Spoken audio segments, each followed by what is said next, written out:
It's the first time I've ever been in like a mosh pit before, and I'd like to think I adapted pretty well. It's not a bird, it's not a plane, it's Superhero Slate. It's a modern podcast where we talk about everything that's great, like movies, TV, superheroes.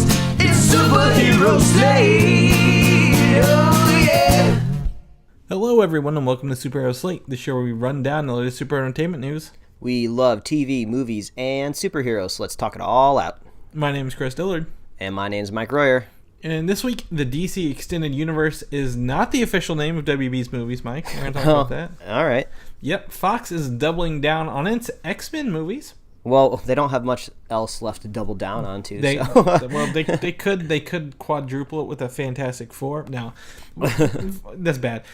You can schedule your Marvel TV shows, more Marvel TV shows in your future, and more.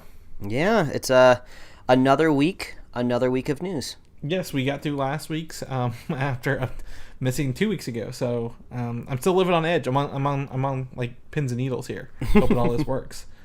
So, what have you been up to this weekend, Mike? I've got to go into my big homeowner story here in a bit, but I want to know what you've been up to. Oh, geez. Well, I guess if we want to keep it nerdy before we get into House Hunters over there, I watched this documentary the other week called Atari Game Over, which is, if you're not familiar, it's kind of a documentary all about the legend of the Atari ET game that was developed that supposedly sold really, really bad. So they just took all of these cartridges, the rumor was like millions of cartridges, and just buried them in the middle of the desert because they didn't know what to do with them. They've recently unburied a bunch of them. Yeah. Well, I guess spoilers, but it's not really spoilers because it's news, so who knows. But the documentary is all about kind of this one guy trying to find out if those indeed are buried in the desert. And they also use they use it as an avenue to kind of tell the story of Atari in general. And then, when it kind of aligns with the ET story, they bring that back up to the front. But it's really cool because, yeah, like you said, you saw in the news that they were able to find those ET games buried, and it was because of this documentary filmmaker. He wasn't just there the day that they dug it up, or they dug it up so he put it in his documentary. No, he was instrumental in doing it. Like, he was trying to find these people. They were trying to figure out what regulations do we need to start digging up in the middle of the desert? How far down do we need to go? There's a little bit of forensic photo evidence of trying to figure out where exactly they were buried, because they were like, okay, we know it's in this dump, but we don't know where it is. So they had to there was a reporter there on the day that these got buried, and by the angle of her photo, we know it's in this area. So it was really cool, really interesting.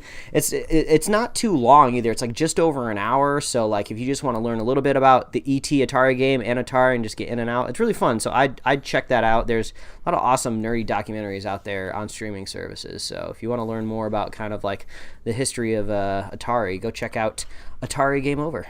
Well, you should have pitched it as this. They dug up the ET games, and this is the documentary and how they found them. I think that's a better pitch than the history of this game. Well, I didn't make the documentary, so I don't have to worry about pitching it, Chris. You should have. You got to go tell them they're wrong and do it this way. No. So that's cool. I mean, I've never played that game, but I definitely know I've seen screenshots of it, and it's just a bunch of squares. And it's hard to distinguish what's really going on. Yeah, well, they made a point to say, the whole mystique of these things getting buried was because it's apparently, quote unquote, the worst game ever made. But honestly, it's really not. They kind of described it as this got caught up in all these other things, and yeah, it wasn't the game wasn't put together the best way, but it was made in a very, very short time frame. And it's like an Atari game. So even if an Atari game is the worst game ever, it's probably just because it's broken, not working, not just because the whole development cycle, everybody made a bunch of bad decisions. I found out these Atari games were basically all made by one person, not one person individually, but just hey, we need a new Atari football game. Jerry, go make that game and come back to me in a couple weeks with that game. It's not a whole team. So It's really cool, really interesting, and that's what I've been up to. My favorite Atari game is Pitfall, Mike. Do you have a favorite Atari game? That's I vaguely remember having an Atari growing up, but very quickly the NES rolled into my life, so not a whole lot of Atari under my belt. But I do remember Pitfall, jumping over them alligators. Did you get to play friend of the show Quentin Parker's Super Nintendo system he got? No, not yet. But I did see him last night. He made a point to say he's like, I feel like I'm your out in the field correspondent, the guy who's willing to wait in line. He's like, I waited in line for Hall H. I waited in line for this NES. I give him lots of props for what he did. Was he wasn't 100% sure how his local Target was going to be doing the SNES launch. So he happened to needed to go out to a Target kind of late in the evening. So he kind of went there in the evening and he asked the electronics department. He's like, hey, what's your plan tomorrow for handing these things out? So they're like, oh, you gotta get in line early and we're going to hand out tickets. Only people with tickets can purchase one. And then when he left the Target, I think he said there was already people out there in line. So he just kind of went up to the first person in line. He said hey, dude, can you text me whenever kind of more people start showing up? And so he just made a quick friend in the line. And then he got a text message. I think he said maybe around 4:30. And then he just got up and went to Target. So... And he got one, so there you go. And he said he only got his out of spite because I guess one of his coworkers ordered a bunch of SNES pre-orders. So technically he had he owned a bunch of SNESs and he was trying to sell them to his coworkers for $200 to $300. So he was just I'm gonna go out there, I'm gonna buy one and bring it into the office so people can play it for free. So. I like that strategy, bringing it to the people. Thanks a lot, Quentin. Quentin, you're doing God's work out there. Let's not forget that you're doing. Well, what's funny is, I know there's a 3-hour difference between us. So when he's texting me, I'm still going to work. I'm like, oh, he's up early for something. So Super Nintendo was. On that note, I bought my first lawnmower this weekend. From hardware to hardware, right there. Yeah, so I always grew up. We had riding lawnmowers at my parents' house because we had large yards. So I went out and bought my first push mower because we don't have a very big yard, but it still needs mowed. And got out of the box. That was fine. I'm still learning how to judge heights on how to mow the grass. I thought level 3 was enough, but it looks like a bad haircut outside. When someone tries to cut their own hair, because the first strip I went through way too low to the ground. So there's the outer strip is just very much someone obviously did not know what they were doing. You're trying to mow the lawn for a golf course. You're okay, here's the green and here's the rough. Yeah, so it's all rough looking, but for the most part, there's no tall grass, I guess, that velociraptors can hide in. Oh, good. Thank God. It really is. It's not that tall. It was maybe 6 inches tall, at most. So it's not horrible. We have a lot of shade. The sun doesn't get to it, so we have a lot of low light grass. Which are little open, big open leaf grasses, so they don't grow very well. But I figured, it's time. You have a home. You gotta mow the lawn. So well, in an attempt to make your story nerdier, what I think you should be doing is you should go out and get one of those Roomba lawnmowers. I think they're I think maybe they're gas, but it would make more sense if they were electric. So you could just have this electric robot with a spinning death metal blade underneath it, and just trust it to go out into your yard and mow it. I have no idea what scenarios happen if a squirrel runs in front of it, or God forbid someone's dog gets loose, but it would be interesting. At least you might get a story out of it. Yeah, I could. If I could afford one of those, Mike, I probably would spend it elsewhere. and we have a lot. We have a graded a graded lawn, so it's all angled downhill. And I don't think it's got enough power to handle that hill. Maybe the deluxe model. I don't know. Yeah, I don't know. Get a bunch of normal Roombas to follow it, and then maybe the normal Roombas can push it up the hill. It'd be a swarm. Just set loose a swarm on your lawn.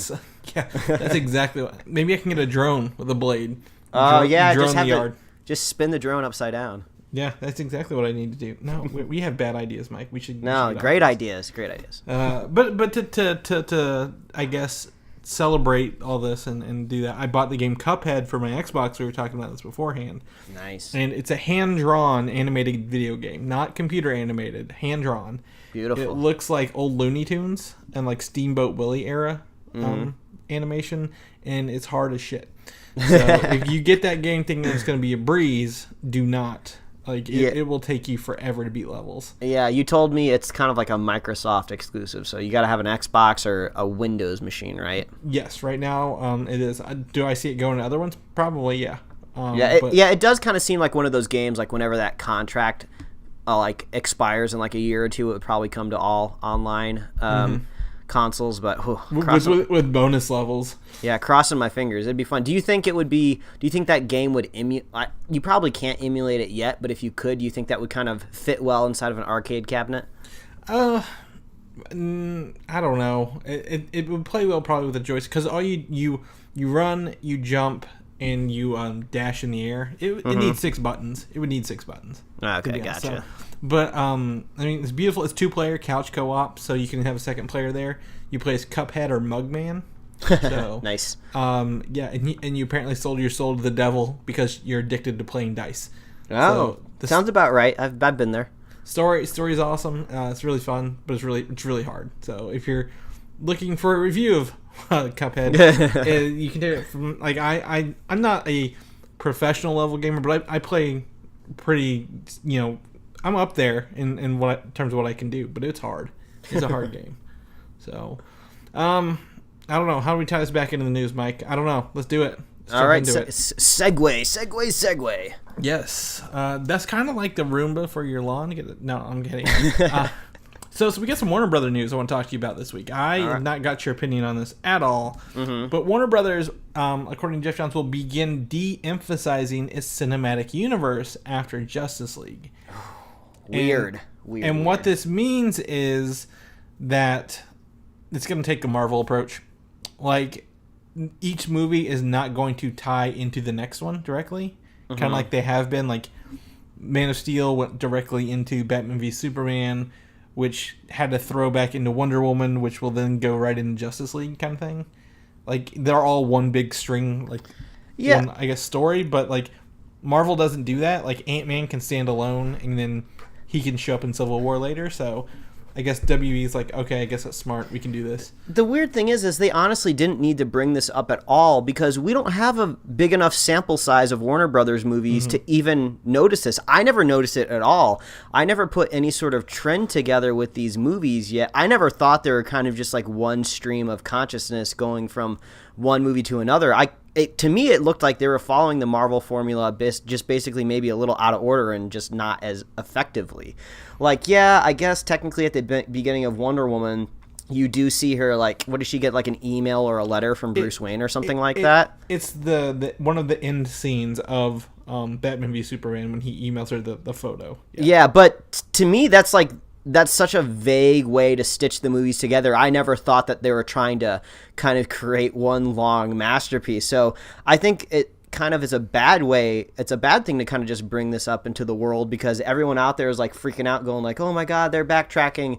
They're not sticking to their guns. They're trying to change everything because what they have like isn't working, and they're freaking out over at Warner Brothers. And to me, it just seems like I already felt like they were doing this to begin with. So I don't know what they think they're getting out of this. I know we talk a little bit about those kind of those standalone movies that may not connect to the DCEU, so maybe they're trying to cushion the blow for that. But to me, I don't know. This is just kind of like, DC, I figured you were doing this to begin with.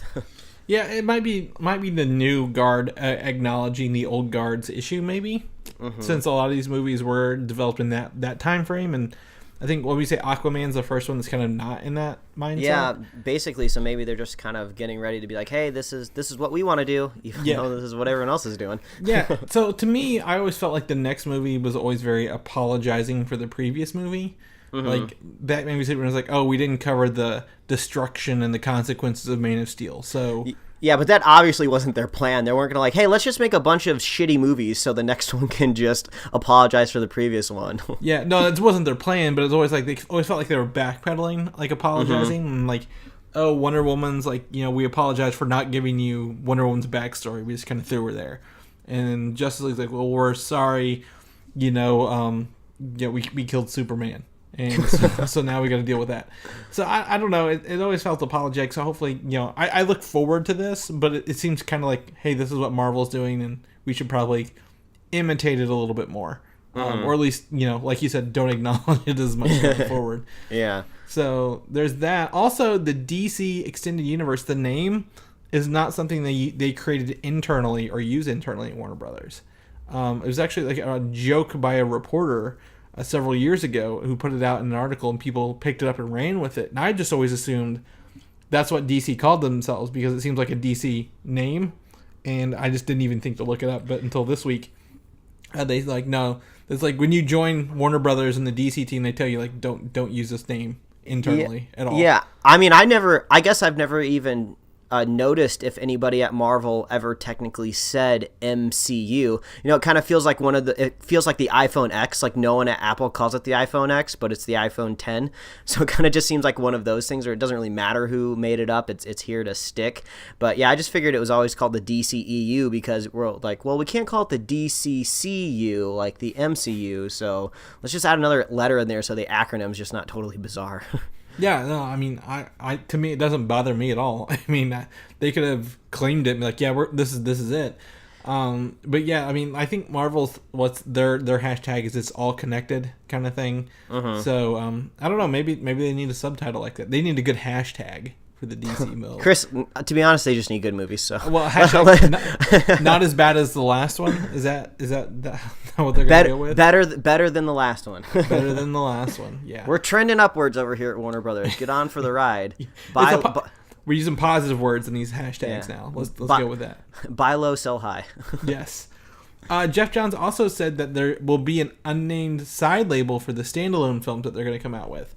So like right now it's like what DC Extended Universe, whatever they call it, and the standalone films will live under their own like label, like the Joker Origins movie. So that just all confuses me, just because I don't want to be patronizing to people out there that aren't really digging their feet into these superhero movies, because honestly people have a lot of other stuff to worry about. Like some people are trying to like dig their homes out from under like hurricanes right now, so people have other stuff on their minds. But like I have legitimately come across people before that were just like, oh yeah, I heard that the Flash was going to be in the next Avengers movie, and it's just like I cannot tell you how wrong that is on so many levels, because they thought it was just like, yeah, I love the Flash TV show and I can't wait to see that. I can't wait to see Barry and the Avengers. Just like, oh my God, you are wrong on so many levels. But like, I can't fault this person. They're just not into it. They just see superheroes on the TV. You know, they don't wait for that ending title card to tell them whether it's like a DC or Warner Brothers or Marvel. So it's just like now Warner Brothers is going to have like 2 labels for their heroes. Like, it just baffles me. It's like Warner Brothers has had all of the DC characters under their roof, and they can do whatever they want with them, while Marvel like pulled a Hail Mary and just was able to take these B-list characters and C-list characters and skyrocket them to the forefront. And Warner Brothers has had everything handed to them, and they just haven't been able to make it work. So now they're like, hey, let's make these side labels so we can make these other movies work, because we just can't work them in here. I don't know. It's just kind of all over the place for me. So to me, this is going to kind of be like how Marvel had their Ultimate Universe, their regular universe, and their Ultimate Universe prints in comic books. Because Jeff Johns comes from a comic book background. And in the DC Universe, they call them Elseworlds. Stories that are like alternate versions of Superman or Batman, or like what something different that happened in this universe caused a new outcome, like the steampunk Batman or the Red Sun Superman, where he landed in Russia instead of America. Like they call them Elseworlds, so they might just tag on an Elseworld story line, but yeah, it just seems so weird, because I think in the comic book world it makes sense. People are used to kind of these fractured universes, standalone stories, you know, writers just kind of flexing their muscles and just telling a story that they've wanted to tell, and they don't want to have to worry about a universe. But like in the movie world, it's just kind of like people are going to get confused. They're going to be like, there's 2 Jokers, but then this other one is like Leonardo DiCaprio, and I don't know what the hell's going on. So we'll just have to wait and see. At the end of the day, Warner Brothers just wants to make a buck. So I guess if they can make a buck with a side label, they'll do it. Yeah, and probably just helps them keep it straight internally. That might be where all the big confusion comes from. Yeah, maybe. So, yeah, I mean, other than that, I mean, Warner Brothers, it sounds like they're trying to make changes for the positive. Whether or not that comes out that way or not, who knows? But it sounds like they're trying to do good things. I mean, it sounds like a crazy science experiment, and we don't know what's going to happen, but we're all very interested to see if it's going to explode or, I don't know, turn into like a gummy worm. Yeah, some sort of weird like science experiment that makes candy. Was that baking soda or flour we just poured our vinegar on? I don't know. We're gonna find out here in a minute, aren't we? So we can go with that. Upcoming Justice League, the DC movie, the remaining DC movie for like the next year. I feel like year plus. It will incorporate John Williams' Superman theme in it. Apparently, yeah, I heard this a little bit. I don't know if it was a rumor or if just somebody came up with the idea of maybe this score might be kind of reduxed a little bit for maybe an evil Superman. I don't know, but I don't know. It's hard to pull much information out of just like a theme, you know? Yeah, when Joss Whedon came on, he brought in Danny Elfman as a composer. And Danny Elfman has taken it, and he says it was from Danny Elfman's, like, it's going to be in here, but it might be at a moment where you don't know whose side Superman's on, kind of thing. Well, okay. So, I don't know. It's just weird, like, you know, they're trying to set up their own cinematic universe. Like, why would you bring in the old cinematic universe theme, I guess? So, the last time we heard it was in Superman Returns. But that's set in that original Christopher Reeves universe. So that makes sense. But you know, whatever. I mean, Justice League needs what it can grab. So that's right. I'm so curious how this movie's gonna play out. Like I'm gonna see it like on night 1 or night 0 or whatever you call Thursday nights for sure. I'm just so curious. It's just I don't know if it's gonna be a train wreck or just like a pleasant surprise, but I'm looking forward to it, man. No, I'm all on board with that. Like I really. Like, I'm excited for it. I know you're not as excited for it. I'm excited for it, but... Excited in a different way. Yeah, I don't know what's going on. I don't know what's happening. Everybody, I said, looks like they're having fun. So, I don't know. We might get another trailer this weekend with New York Comic Con. May give it a more Whedon-esque a trailer, so maybe. We might see that. So, we'll keep you posted next week. The movie Flashpoint, which may reset all the stuff we just talked about. Apparently the script is done for this movie already. And there are frontrunners to direct it. As always, Robert Zemeckis always comes out on front. I think they really want him to do this. I think he'll probably take it. But Phil Lord and Chris Miller, who originally had the job, went to Star Wars, got fired from Star Wars. Everyone thought they might come back to it. They are not doing it because they chose another movie. So I hope that movie works out for them, man. I don't want them to just kind of like wash out. I like their movies. Yeah, I think they'll be fine. I think they'll be fine. But I think everyone's gonna. I think Robert Zemeckis is what everybody wants. At some point, someone said Matthew Vaughn, but I think he's up for Man of Steel 2. Yeah, we talked about that. Than the Flash. But I'd like to see him play with some Flash powers and some Flash like fight scenes. That'd be pretty cool to see. Yeah, it is kind of funny though. Like it's like, okay, we need a Flash movie directed. Let's get a director that has done a time travel movie before. It's just so funny how like narrow-minded Hollywood can be. Like, we need someone that can deal with time travel. Well, obviously it has to be a director that has done a time travel movie before, because how on earth could anybody else comprehend making a movie with time travel? So I do think that's kind of funny. But yeah, it'd be cool to see Robert Zemeckis take up Flashpoint. Yeah, I mean, they couldn't. Who did Looper? Is that Ryan Johnson? I think he's in the Star Wars thing. So. Yeah, that was Ryan Johnson. So they were like, he's already taken by Star Wars, so we got to get the other guy. Obviously, there's only 2. Yeah, the 2 successful time traveling movies. They're not getting the guy who did 12 Monkeys. That's for sure. Yeah. No. So, not at all. So that movie's coming along. Hopefully, we get a release date for it. Flash is still scheduled for March of next year. I don't think it's going to make it, Mike. March of next year? It was originally scheduled for it, but whenever they lost the director no freaking way. Yeah, no, they ain't going to make it. But, I mean, it's fun to think about it. Hopefully, it might be that one or the Shazam movie might be the next one to go into production. Yeah, but isn't technically that Shazam movie, like, under a different studio or a different house or something? I don't even remember. No. Or was that the Black Adam movie or something? I don't know. I think Black Adam is the one under the different branch. Which is confusing. It is. Well, they probably won't even. They'll probably all just be under one at the end of the day. They'll probably. This is way too confusing anyway. So we'll see how that turns out. Ant-Man and the Wasp is filming, and it's filming the same time as Avengers 4, so God help those people doing both of those movies. We get our first look at actress Hannah John-Kamen as Ghost, kind of a blurry picture from a distance here.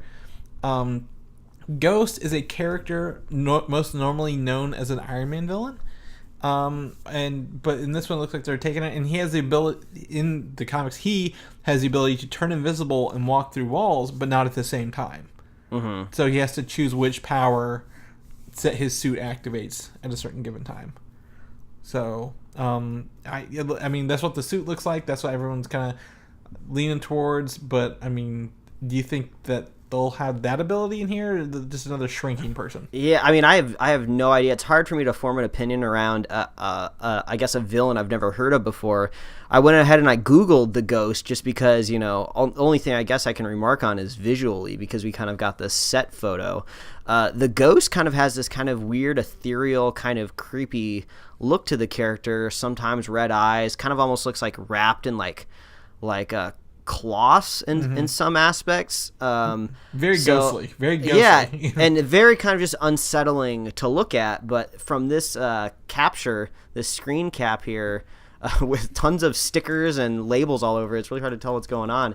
This looks a little bit more straightforward, so I don't really know if this character is going to be scary at all.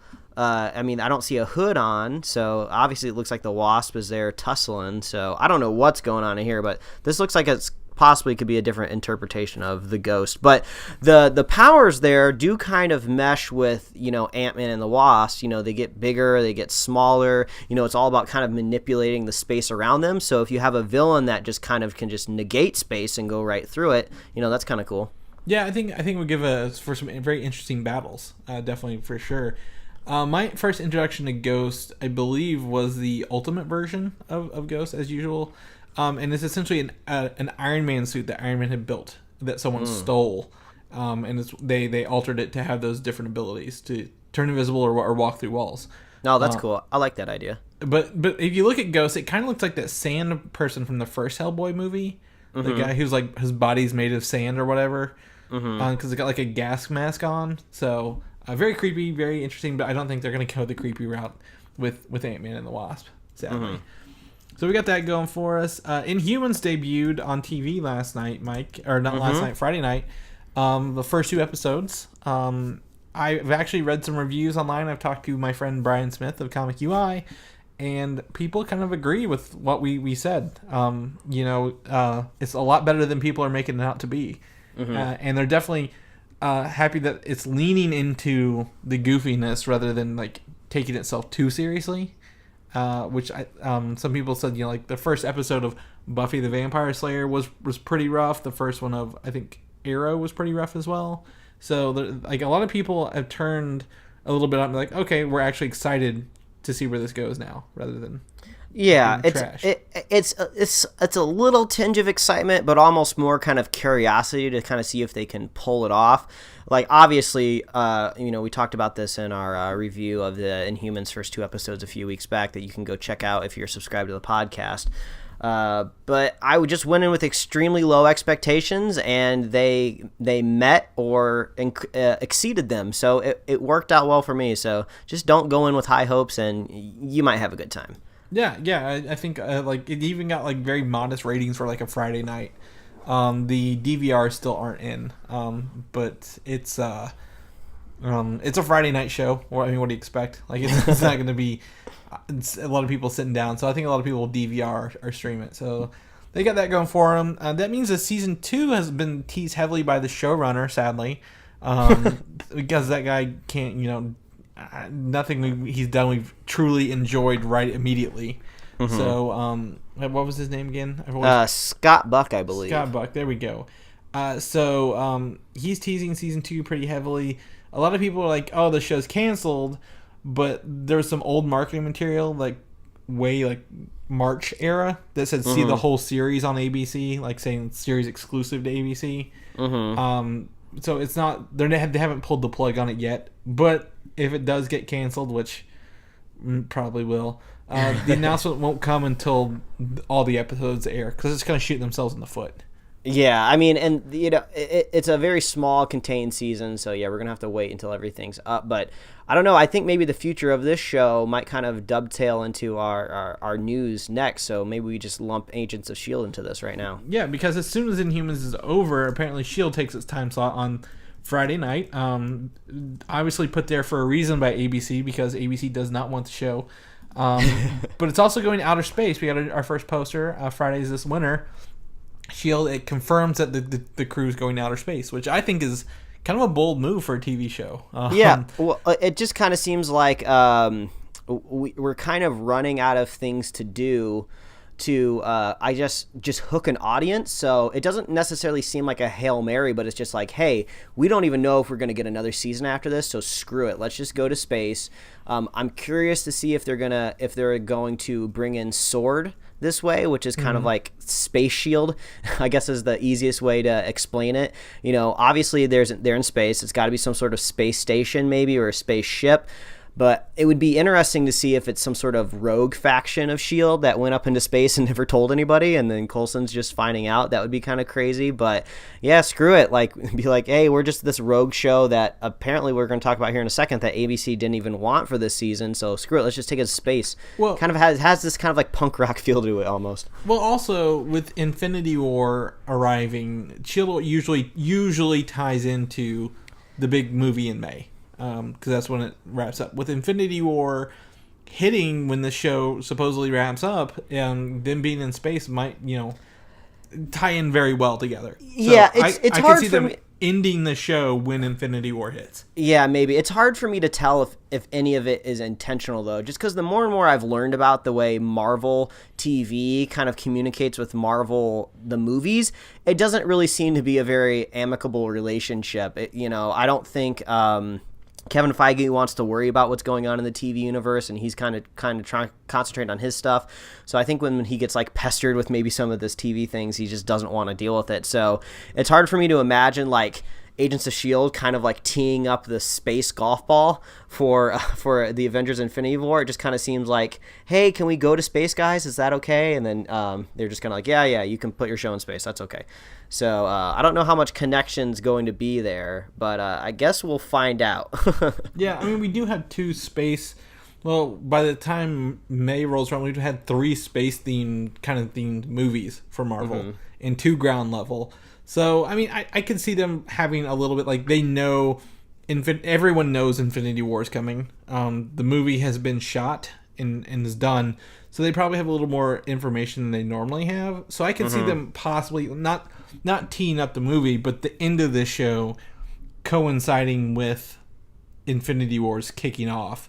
Yeah, maybe it's just kind of like hey, guess what? In ABC's TV view, humans can go to space pretty easily and kind of can do cool stuff up there. And so when the movies come along and you see some of our heroes up in space, they'll probably justify it with like Tony Stark's ridiculous amount of money and he builds like space stations all the time or something. We just never knew about it. But it'll just, I guess, make a little bit more sense. And when I think about it, like they did tee up Fury returning in Age of Ultron by rebuilding the helicarrier for him, I guess. So yeah, I guess it was very vague references on both ends, but they were like, yeah, he did the helicarrier, so whatever works. But I mean, like you said, it's in space, and when a show goes to space, they're jumping that proverbial space shark, right? Because they're like, we're out of ideas, maybe, or maybe they're like you said, they're on their fuckets.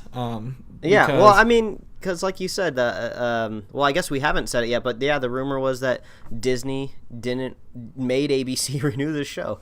Yeah, like a lot of pressure from Disney came down for ABC to renew S.H.I.E.L.D. for the 5th season. Now, they didn't have problems up to 1 through 4, and honestly, I mean, you can attest to this, the 4th season was pretty good.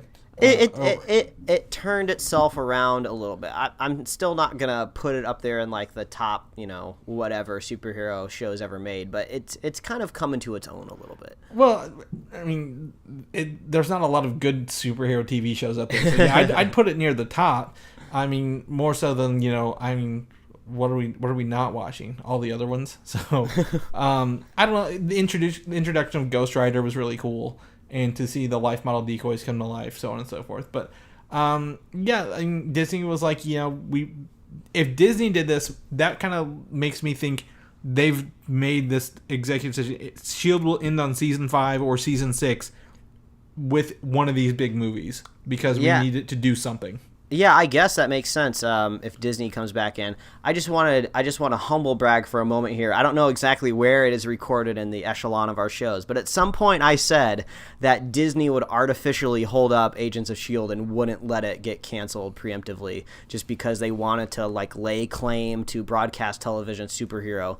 It's kind of, the landscape has changed a little bit since now, but it always kind of felt like that Disney wouldn't let this die just quietly. So they're getting that 5th season. They're going to space. So maybe they're meant to be in space, and that kind of excites me. Well, what's interesting is now that Iron Fist and Inhumans are out, they might be like, you know what, Shield's not really that bad of a show after all.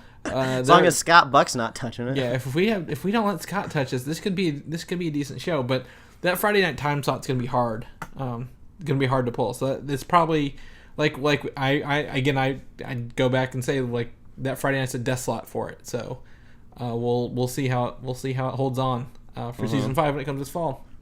The Marvel Runaways, the Hulu show that Marvel TV and them are making, we had our first look at some of the shows. There was a big gallery, like individual characters, but we had a first look at the evil parents here.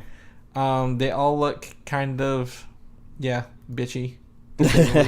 Or they all got resting bitch faces. Yeah, definitely. I can't line up who goes with what kid, which parent goes with what kid. But the on the right there, the Asian actress, is Nico Minoru's mom, Tina Minoru, who's actually, that actress is not the one, but that character was portrayed in Doctor Strange.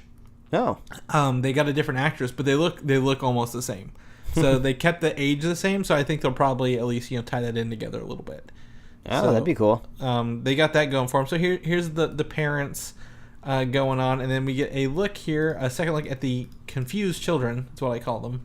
They appear to be in the same room, the same little wooden structure on the house, and they're just kind of all very shocked and confused at something.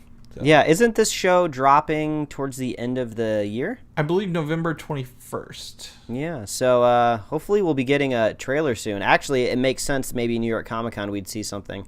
Yeah, they like to bring a lot of TV to New York Comic Con. Mm-hmm. A lot of the Netflix shows are filmed there, so they like to do that. So, but yeah, probably our first public trailer will land this weekend, and first reactions are pretty hot on this one. So I'm looking forward to seeing it myself and seeing how it plays off. So put that on your calendar for Runaways. The Gifted debuts on Monday. That's Fox's X-Men TV show, Mike. Mm-hmm. I know you're anticipating more superhero TV shows on your schedule, especially ones by Fox.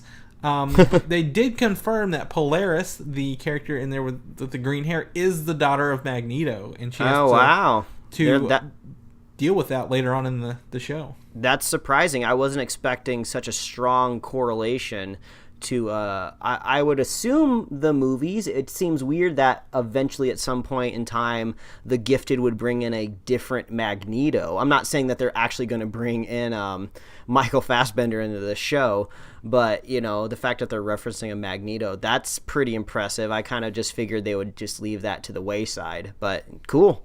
Yeah, so the show is about, kind of like Heroes, this guy who hunts mutants, finds out his kids are mutants, and they have to go on the run in the underground.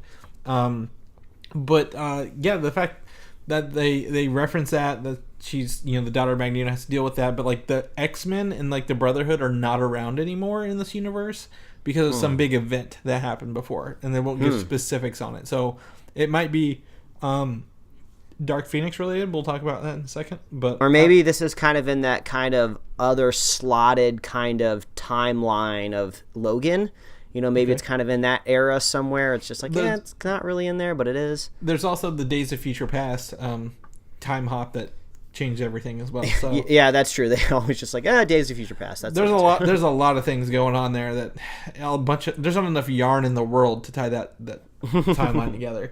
So that Bryan Singer, I always forget this. He was the director of the pilot episode of The Gifted, so you get to see his touch on TV if you want to watch it. I feel like that's usually what happens when you kind of get a big name feature director kind of executive producing a series. Usually they kind of handle episode 1. I believe Joss Whedon At least, at the very least, co-directed the first episode of Agents of S.H.I.E.L.D.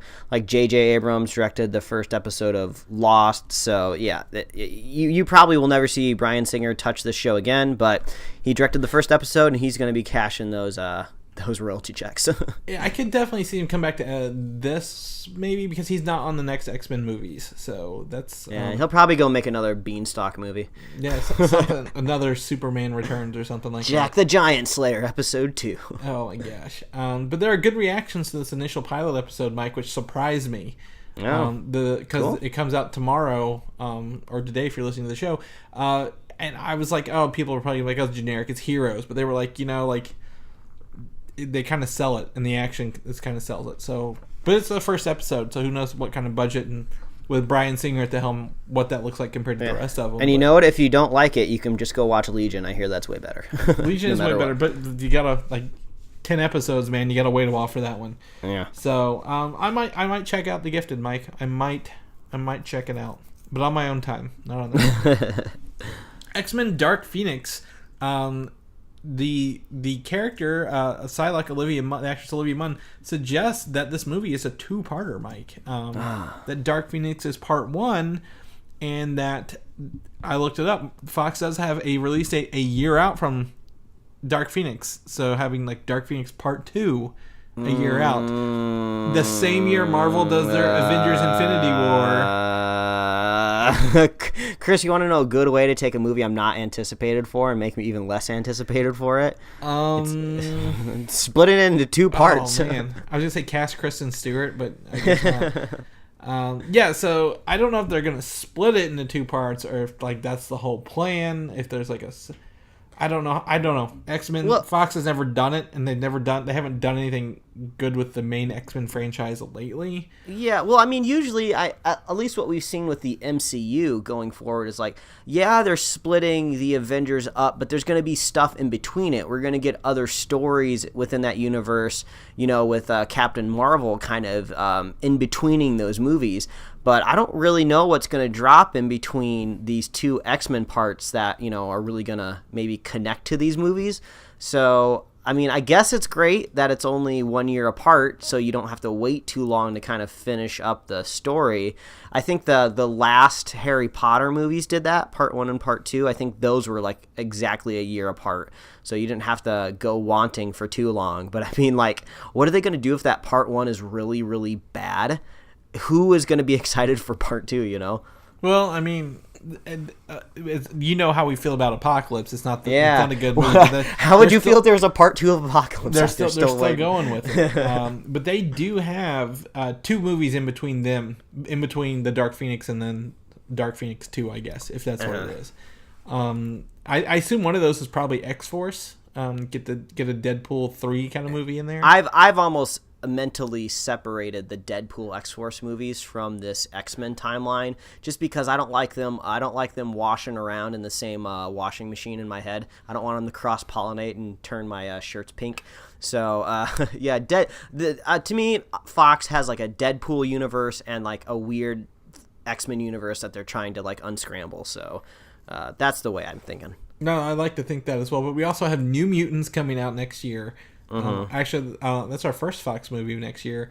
Deadpool 2, Dark Phoenix, that Gambit movie they keep threatening us with, Mike, and a couple other ones. I assume one of these untitled Fox Marvel films might be Kingsman 3 in 2020. I mean, Fox has movies up through 2021 booked.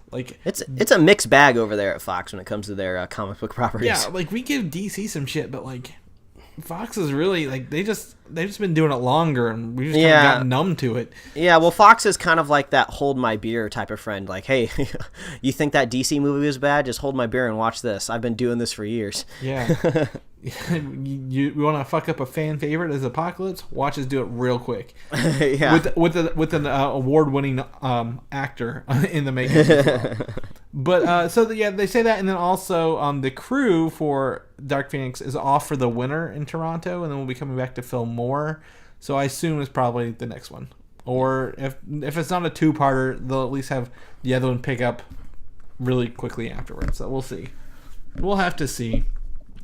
That Venom movie, again, another threatened movie we keep getting threatened with, is moving closer to reality. Michelle Williams is in talks to join the film in the lead role opposite Tom Hardy.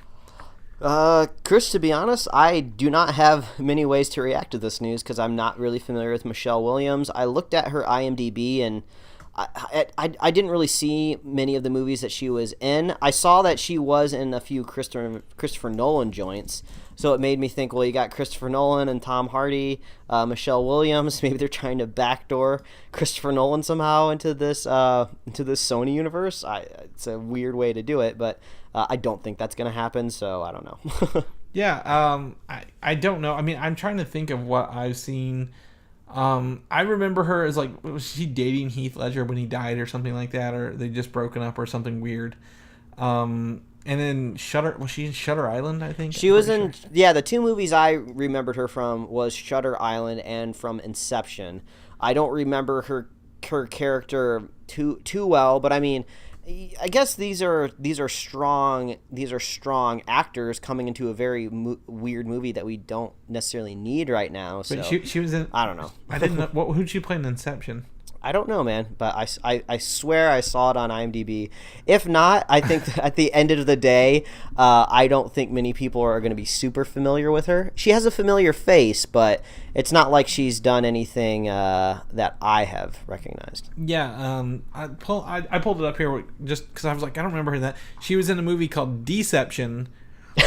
And then Did I just get them confused? The next movie she was in after it was called Incendiary. Oh, so, maybe I just crossed my eyes when I was looking at those two. I was like, okay. And then she was also in Oz the Great and Powerful, so she's got some Disney money in her belt.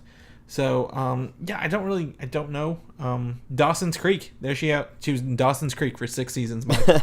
That's what we know her from. That because we're huge fans of Dawson's Creek. All right. But so yeah, she's in there. That I don't know what to make either.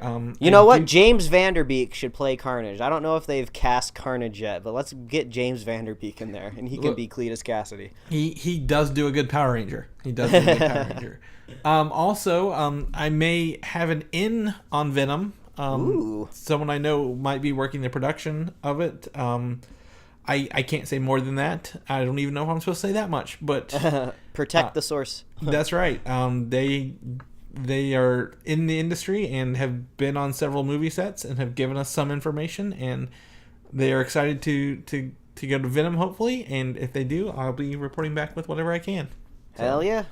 So that's the thing. Star Wars: The Last Jedi, Mike. Mm-hmm. Oh no Star Wars cry yet. We're not there yet, guys. The trailer is to debut October 9th during Monday Night Football is what everyone's saying. So, all right. Well, that'll be the weekend after New York Comic Con. So it seems like maybe they'll show it at New York Comic Con if Star Wars happens to be there. But it'll probably just be the same thing that people see. But I don't know. We're getting very, very close to the release. I don't even know if I need to see this trailer. And also, if it's debuting during Monday Night Football, it's probably only going to be a 30-second trailer. They don't usually set aside like 2 minutes during because that'd be the whole commercial break, So I think I might skip this one. What channel is Monday Night Football on? Is that ABC? Don't ask me, Chris. I'm the last person to ask. Not only do I not watch football, I don't have cable. That's true. I don't either. I'm just trying to figure out if it's ABC. I could totally see them doing a whole 2-minute trailer like during maybe. that. I guess yeah, if it's ABC. Because they also own ESPN. ESPN. Mm-hmm. So there's that, and I'm just kind of going back through here and looking at the old Force Awakens release date trailers. Mm-hmm. And the big, I guess that's the Chinese trailer, the TV spot. No, they didn't have a whole lot of trailers, I guess, going into this thing. Yeah. To me, this is dangerously close to a TV spot because we're getting right up on the end of the year. I don't need to know any more about The Last Jedi, so I think I'm going to skip this one. You're more than welcome to watch it, Chris, and just kind of give me your general vibe next week on the show. Well, I guess it would be 2 weeks since it's going to be dropping on Monday, but I'm going to avoid this one. So. Oh, there it is. Okay, so The Force Awakens, the non of because everything else that I think has been teaser trailers. Uh-huh. The official trailer dropped 10/19 of 2015 for Star Wars: The Force Awakens. Everything else has been teaser trailers, so I will vet it for you, but That does line up very closely with when The Force Awakens did drop their first trailer. All right. Well, I think I'm to the point where, like, technically it's finally fall. We're starting to get close to those end of the year holidays, like Halloween and Thanksgiving. I feel like I got plenty to distract me until December rolls around. So. Yeah, that's what you think. People want that Star Wars battle cry, Mike. They got to get you back. We'll have to see. I mean, it's got to be sparing, or it's not special, you know? Yeah, I guess. I guess. Well, we only get, like, one good Star Wars movie every 2 years. Pacific Rim 2, this is your news. Trailers to debut with New York Comic-Con. So that's this weekend. Weekend. That's right. New York Comic-Con is kind of a fun weekend because San Diego Comic-Con usually debuts some big hitters. You know, usually you're getting like Warner Brothers trailers, MCU trailers. You know, New York Comic-Con is almost kind of like time for the other guys to come out swinging because they don't have to worry so much about the competition. So Pacific Rim 2 trailer, really looking forward to that. A trailer dropped this week. Very straightforward, nothing really to report, but it's just kind of like John Boyega, like in his kind of outfit, standing in front of a Jaeger. So I'm really looking forward to this trailer. It's probably just going to be ridiculous and off the wall. I'm really looking forward to maybe some story idea when it comes to this trailer, just because we have like a whole new cast of characters. Ostensibly, they kind of wrapped up the threat at the end of Pacific Rim, so I'm kind of curious how it comes back. So maybe we'll get some of that hint in this, but really, I'm just looking for kind of like that one sweet shot in a trailer where we have some sort of Jaeger with some sort of ridiculous weapon. I don't know what it's going to be. I don't know if it's going to be like Jaeger like throws like a javelin at a kaiju, or if it's going to be maybe some sort of like electric nunchucks. But I just need some sort of off-the-wall weapon in the trailer, and I'm all on board. Yeah, I definitely, to me, I like the world, and I want to know how the kaiju are coming back. Yeah. After, you know, the other mech went in and blew itself up in that, I want to know more about that other world. Yeah. So I'm very excited to see more story, and you know, in the glory of the beauty of Pacific Rim all mixed in together. So I need to revisit that first one. I need to go back and revisit that. So it's so fun. Yes. Also, this is on our news. Next weekend is Blade Runner 2049. I guess it's down here. Never mind. It's down there. I'm getting ahead of myself. Holy shit. So Avatar 2, not the TV show, the movie, Avatar 2, has started filming, and we have our first look at the young cast that will apparently be the focus this time around. Everyone here except the kid third from the left, the one sitting, will be the Na'vi, will be in Na'vi makeup and CG. Yeah, which to me, which means this is like all pointless. Like, these are young actors, so I'm not watching any sort of like cutting edge like tween programming on like, you know, Disney or Freeform. So I have no idea who any of these kids are. It seems like you don't even really need to know if the majority of them are going to be basically voice acting. Of course, they might be motion capturing, but to us, we're only really going to be recognizing probably the vocal performances from these kids. So it's basically nothing to me. I just kind of like this. I'd like to use this opportunity to plug this hilarious SNL sketch that happened this weekend. Ryan Gosling was the guest host of SNL, and they did this bizarre sketch on the font Papyrus and how they got away with using it on the first Avatar movie. It's like some sort of weird like faux movie trailer where Ryan Gosling plays some sort of tortured soul who just wants to get to the bottom of why they just used Papyrus for this $1 billion movie. And it goes along these ridiculous lines, but it's totally hilarious. It intersected me at very strange, at very specific points in my personality. It hit the graphic designer side of me, hit the nerdy side of me, it hit the side of me that hates Papyrus, it hits the other side of me that is confounded that we're getting so many more Avatar movies. Go watch the sketch. It's really weird, it's really funny, and it totally pays off. Okay, well, I was going to point out the kid who's going to be the only human has a little bit of a peach fuzz mustache growing on his face. So you got me at that. That. Yeah, they're filming it, so I guess they're really gonna happen. James Cameron can't sit there and just keep talking bad about Wonder Woman. He's actually got to go out and make a movie now to prove it. So yeah, I guess he's got that going for him. Big news for me because I just watched the first Men in Black earlier this week. Men in Black spin-off films ordered from Sony. So yeah, surprising news. I was watching it. Are you familiar with the streaming service Vudu? Yes. A lot of my movies I redeemed through Vudu because they weren't on iTunes. And I have the Men in Black trilogy on there. So I went back and watched the first one to revisit, and then this news popped up. The spin-off for Men in Black, which is a spin-off, not a sequel, will be penned by Matt Holloway and Art Markham, who are known for writing the awesome movie Iron Man, right? But also wrote Transformers The Last Night. So, two mixed emotions all there in one sentence. Yeah, who knows? I mean, if you go check out the IMDb for 2008's Iron Man, there's quite a few credited writers on there. So don't exactly know where the credit goes between those two guys, but I don't really know where you take the Men in Black universe. I saw the second movie, was not happy, so I never got around to seeing the third movie. So not as bad. Not as bad. So I don't really know how precious the trilogy is to a lot of people. So I guess if you're just doing a spin-off, just go completely out of bounds and just go crazy and just go really weird ways. I just remember I like the aliens that were in the very first Men in Black movie, because I just remember being kind of disturbed when I saw them. They're just kind of just these weird designs that kind of like rubbed me the wrong way, but it was kind of fun watching them. But the reports is that we're not getting any Will Smiths returning. We're not getting any Tommy Lee Jones coming back. So yeah, it's going to be totally new cast of things. I just want that 21 Jump Street spinoff movie. It sounds like that's getting pushed away. I want that. I want that weird shit. No, I don't want that weird shit. But I was thinking, like, what if this spinoff is just the S.H.I.E.L.D. movie because Agent Coulson looks like Tommy Lee Jones and he's dealing with space now. This is all tied in together.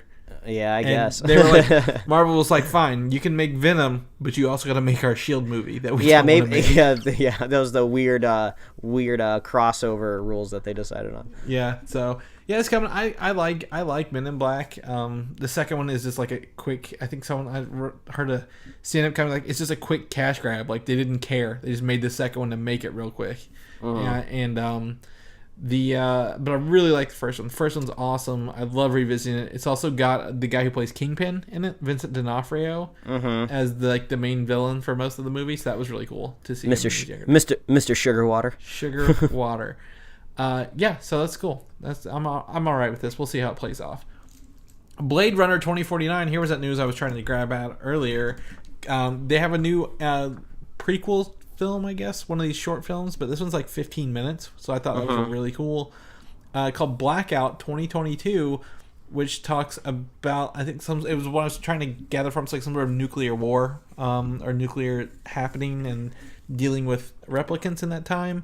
I believe it's supposed to bridge the gap between the two movies. Yeah, there's been a couple of them, because there was one that was like 2018 or something like that. The other one was with the Joker, Jared Leto. So there's going to be a couple. There might be a couple of these. There might be another one. But what I really want to take away here is Shinichiro Watanabe of Cowboy Bebop fame is the main guy on this short. Yeah, Cowboy Bebop is a legendary anime. So if I want to say it's Watanabe, but I do not know how to pronounce the first part of his name. I butchered it straight up. Yeah, but if that genius is making anything, you go out and watch it. Whether you're me or not, just because I'm not very familiar with replicants and Blade Runner, I know I got to go out and watch that final cut. I believe it's the final cut that everyone says you need to watch. Director's cut. I thought it was the final cut, because the director's cut is that second cut, right? Because it goes theatrical, director's final. Right, but the director's cut was actually not done by the director. They brought in another editor who removed a bunch of stuff, like a 12-minute expository stuff, and took out all the voiceovers. This is already too much. I can never. I just had this conversation with someone this week, so I'm very fresh on what I should be watching before the sequel comes out this Friday. All right. But it is the director's cut who was actually not the director's cut. And then there was an Ultimate Edition release that had all the cuts on it later on. Oh God. Okay. Well, anyway, speaking of Blade Runner, I've heard some good things out there in the world. I don't know if review embargoes are up yet, but I've heard that it's pretty good. It's living up to the original. That doesn't say much coming from me, but I guess it looks like we don't have a boondoggle on our hands here. A boondoggle. A boondoggle, Chris. Well, yeah, okay, that's cool. I mean, if that's good, then that makes me feel great for Denis Villeneuve's, however you say his name. Yeah, butchering names left and right over here. Villeneuve, I don't know. He did Arrival, which is great. He did this, which a lot of people are like, this is amazing. And then he's doing Dune next. I think he did Sicario as well, which was beautiful. So yeah. So I'm actually I wasn't going to take a chance to go watch it in theaters, but now I'm definitely going to go out of my way to watch this in theaters, Mike. So cool. Definitely going to try to figure out when I can fit that director's cut in my schedule this week. And lastly, are you familiar with the comic Deadly Class? Absolutely not. Okay, well, I have several issues. I'm pretty sure that I've picked up like $5 trades or whatever. But it is a comic book written by Rick Remender. And I'm pretty sure it's like a class of kids taught to be assassins or like killers. Is what it is. I've got to pick it up. I've not read it, but I know a lot of people who do read it in my comic book store. Yes, there's students enrolled at King's Dominion High School for the Deadly Arts who become the next generation of top assassins. Oh, all right. So they're currently, as of right now, there are 5 volumes, 26 issues collected. But I think there are more. There are 30 issues in print, and it's an ongoing, so it's not over. But this book is being translated for TV, another TV series for you, by Sci-Fi, which is a little cringeworthy, but is being produced by the Russo brothers, who are handling Marvel's biggest projects right now. Yeah, I mean, that's a big get for Sci-Fi, I guess. I didn't really bat an eye when they were getting that Krypton show because I didn't care, and it still doesn't look good. I'm not going to watch it. But the fact that they're pulling in somebody like the Russo brothers makes me think that they got the dollars and they're willing to invest to try to make Sci-Fi something a little different. They did a big rebranding this year to kind of push back against maybe some people not kind of calling them a science fiction network anymore. I guess they're trying to maybe not fall into the trap that the History Channel fell into, where the History Channel is definitely not about history anymore. So power to Sci-Fi. Hopefully they can make it work. Obviously we love the Russo brothers, so I think anything they touch I'm gonna watch, and they come from a TV background, so I'm gonna trust them, and hopefully this pays off. It kind of sounds like maybe this was ordered out of kind of some of the Kingsman craze. You know, you got kids becoming spies, agents, assassins. Maybe that's a little bit connected. Yeah, well, I also did a little research here. This is actually being produced by Sony Pictures Television, and Sci-Fi is just the network to pick it up. Because I think the Russos have a deal with Sony after they didn't mess up Spider-Man and Civil War. And I'm just kind of looking here at maybe some of the more recent Sony Pictures TV shows that are on and trying to figure out what's going on. But I don't recognize any of these shows, it makes sense that they would have a deal because I believe it was Sony Pictures that did make Community, that Dan Harmon sitcom, and the Russo brothers directed many episodes, some of the best ones. So it makes sense that they're still over there at Sony. And they are one of the backers of Preacher, which is doing really well on AMC.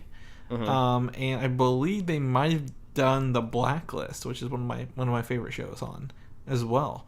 So yeah, Sony Pictures TV does a lot of TV shows here. Outlander, they were part of Outlander, which I think was is that a comic book show? No, I'm thinking of the other one. I believe Outlander was based on a novel, if I'm recalling the title correctly. Then I'm thinking of another one, but they did do Blacklist. They have a bunch of shows, Hannibal, so on and so forth. So that list could go on forever. I'm not going to get into it, but so Sony Pictures and Sci-Fi doing this together with the Russo brothers, I think that's it's a perfect storm to get something good out of this that we normally probably wouldn't get from Sci-Fi. So, like Krypton, which we're not excited for. That's it for our show notes for the day, Mike. We got our show in. We're here. We're done. We got New York Comic Con next week, and I'm excited for that because I keep forgetting it's here. It sneaks up on you, man. It does. It so does. There are New York Comic Con exclusive pop vinyls I have to go get this week on Thursday. So I got to get my hands on those. But if people want to know what you're up to this week or what's going on in your life, Mike, where can people find you at?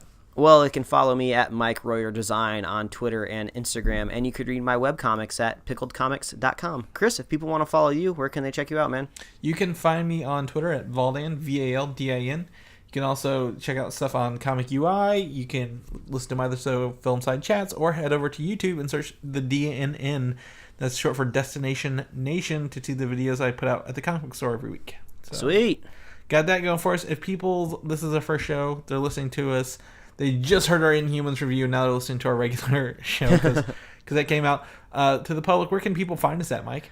Well, as always, please visit superheroslate.com. That is the best place to find all the avenues we host a show and to get our awesome show notes. So if you want to check out like that random Ant-Man and the Wasp image that we scrounged up, you can check that out on our show notes. You can find us on iTunes, YouTube, Google Play Music, SoundCloud, Stitcher, Tumblr, email. You can get us right in your email inbox every week. And you can like us on Facebook and follow us on Twitter and Instagram. And you can pick up Superhero Slate merch like t-shirts and mugs and stickers and stuff at superheroslate.com/store. If you want to be a super fan of the show, all you got to do is share the show with a friend, share the show with a buddy, and we very much appreciate any sort of reviews that you leave us wherever you listen to the show. On iTunes, that is especially helpful. So, wham bam, there you go, another week in the can. That's right.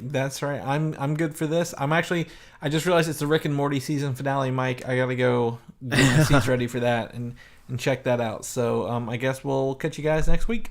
All right, goodbye, everybody. Thanks for listening, and don't forget to subscribe. Speed Art Museum in Louisville at the end of the month.